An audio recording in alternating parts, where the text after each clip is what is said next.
tell you hands down, I'd buy a gooseneck over a bumper pull all day long. Sure. However, I understand not everybody has that kind of a towing vehicle. Now, nowadays, I mean, as far as the SUV thing, yes, they've beefed that up. Yes, all the things.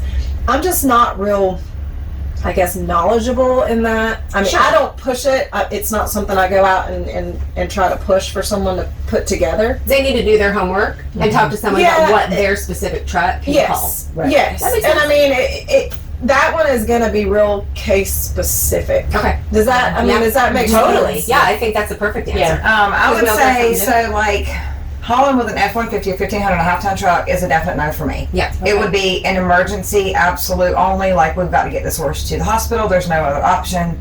It would definitely be a no for me. Okay. Even with Even with the new ones. a bumper pull, 2-horse slant. Definitely, I'm against it. Okay. Reason being, Okay. wrecks that I've responded to pick up horses on the interstate Okay. almost always involve A bumper pull and something like that. an insufficient towing vehicle. Okay. An SUV, a small truck, something like that. Okay. To me, they don't have the wheelbase and the truck doesn't weigh enough to stop the live weight. Okay. Because like when the car salesman talks to you about the towing capacity, it can tow a boat up to, I mean, no problem. Right. That boat's gonna stop smoothly. So when you're stopping a horse, the weight surges and the horse starts going back and forth like this. Right, right. So, and the horse is also top heavy, which makes the trailer hard to bring it to a stop. Let alone if the I horse mean, is even panicking. in a big 1-ton diesel truck, I mean, if you have to get it stopped with the best trailer brakes in the world, it's going to be difficult to do that without killing a horse. You know, like on the highway, if somebody cuts you off or things like that, it's hard. I'm not saying it can't be done again, like actually. sure. And if it's all you can do, if you're going to a weekend show once a month with one horse and all you can get is an F-150 that'll tow 10,000 pounds, sure, go And ahead. I think, honestly, That's what probably the people ones do. that I've sold, Yeah. I don't think it's someone going, because They're not going I agree downtown. with you. Right. I agree with Yeah. you. Even 3 hours is a little much. But if you're just within an hour Yeah. of your radius, I think it's okay. And I Yeah. think that's Yeah. the ones that I've Shorter probably distance. sold. Yeah. I totally agree It with. doesn't make sense for the average person to spend Sure. $75,000 on a diesel truck. Right. Right. But you want to protect yourself, your horse, and the other drivers around you as much as possible. So, Right. case by case, I think so. the answer to that is in the door of each individual truck. So you Yeah. can't even like call the dealership and say, "Hey, what is this F-150 tow?" It's going to be on an individual truck, There's a sticker right Yep. there. Go and read just it. never exceed 70% of your max. But that's what I've heard as well. Right. Yeah. Yeah. Yeah.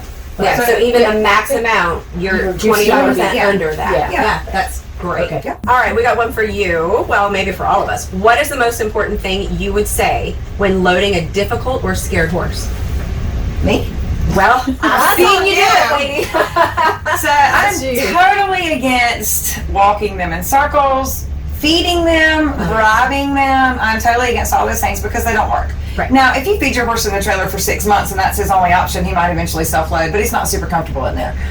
If you scare him to get in there, he's not going to get in there again. So you want to make it as a good experience as possible. My method is really, really simple and it's easy. It's work outside the trailer, rest inside the trailer. And I mean, sometimes that has to be as little as the horse puts his head inside the trailer, and that's where you take the pressure off, but you have to start somewhere. Right. Right. So super simple method. I will lunge them and work them outside the trailer, typically in like a figurator and something. I won't let the horse turn away from the trailer. Won't let them get a rest anywhere else until their attention is inside the trailer, and then we'll start with 1 feet, 2 feet, 3 feet, 4 feet kind of deal. Great. Ideally, it's something you work on like a couple times a week. You don't wait till the day you have a show.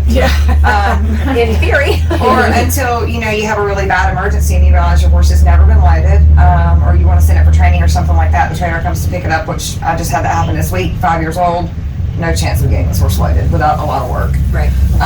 So yeah, it's just something that you work on, but definitely have a method to it and have an understanding to it before you kind of go at it.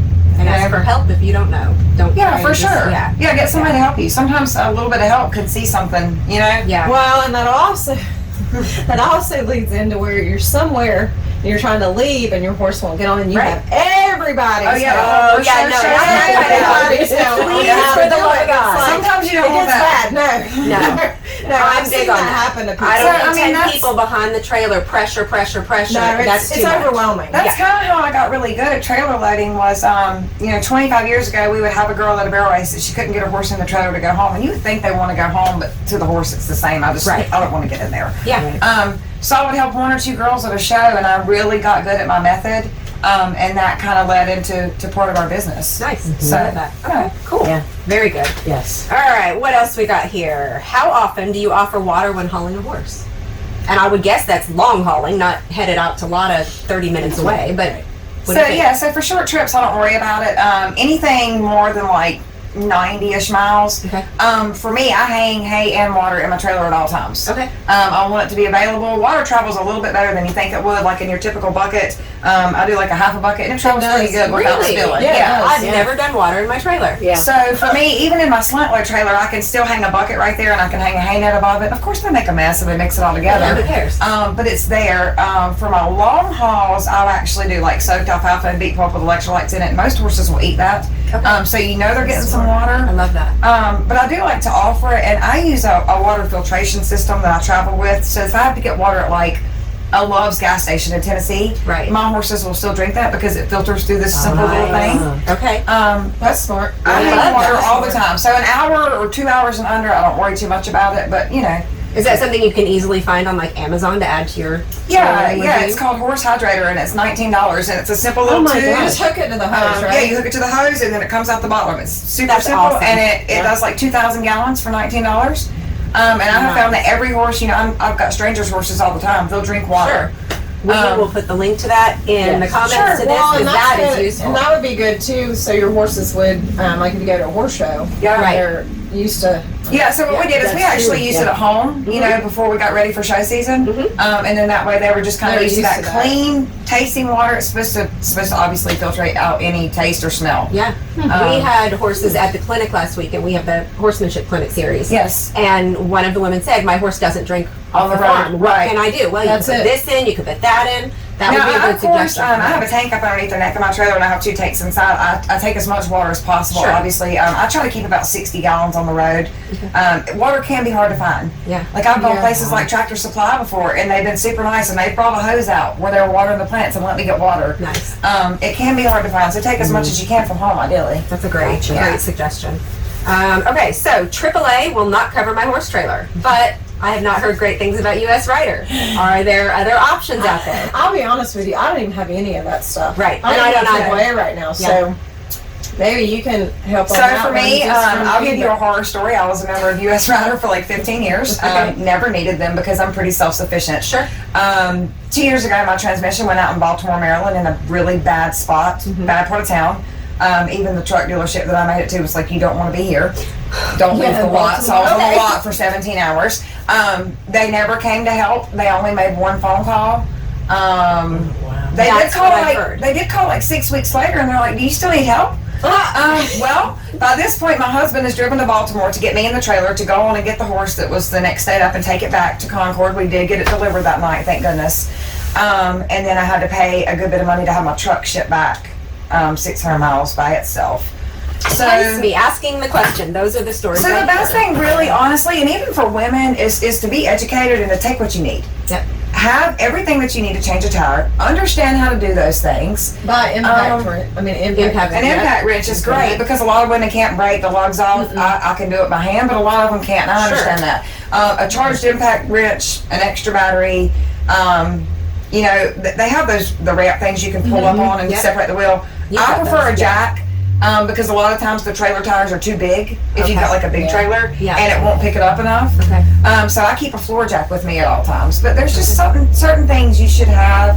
Fire extinguishers. We could go on and on about what you need a trailer with. Well, and that's Yes, another that's a good question in here. What, if anything, do you Keys. have in your emergency kit for your horse and for your vehicle? you just pretty much covered that. Pretty much covered it. So So I you have have a tons first of aid things, kit? tons of things for the horses. Yeah. Banamine, ACE, Yeah. all kinds of things. I'm looking for colic. I'm looking for them to injure themselves. Knock on wood, in 25 years of doing this, I've never had a horse get a single injury. That's great. So I've been You've super been lucky. injured. Well, yeah, you've I've been injured a lot. I'll put the link to that on Facebook. You've been injured.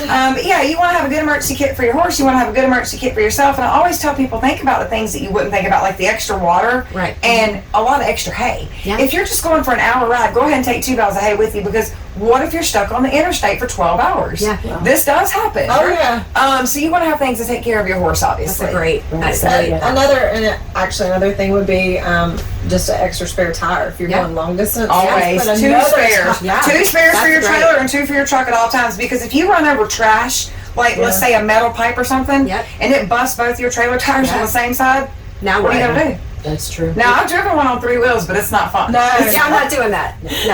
No. I saw somebody that actually I sold their trailer to. She did that, and our trailer caught on fire eventually. Oh, I'm sure. Wow. No, I didn't go very far. Yeah. This when was I had off to the do this, leak, and she caught on fire. Oh boy. This just happened this spring. She's That's like crazy. devastated. I'm Can't sure replace she the trailer. is. Oh my Can't gosh. replace so that. hard. It's like a 05 Elite. Yeah, there's no way. Oh my gosh.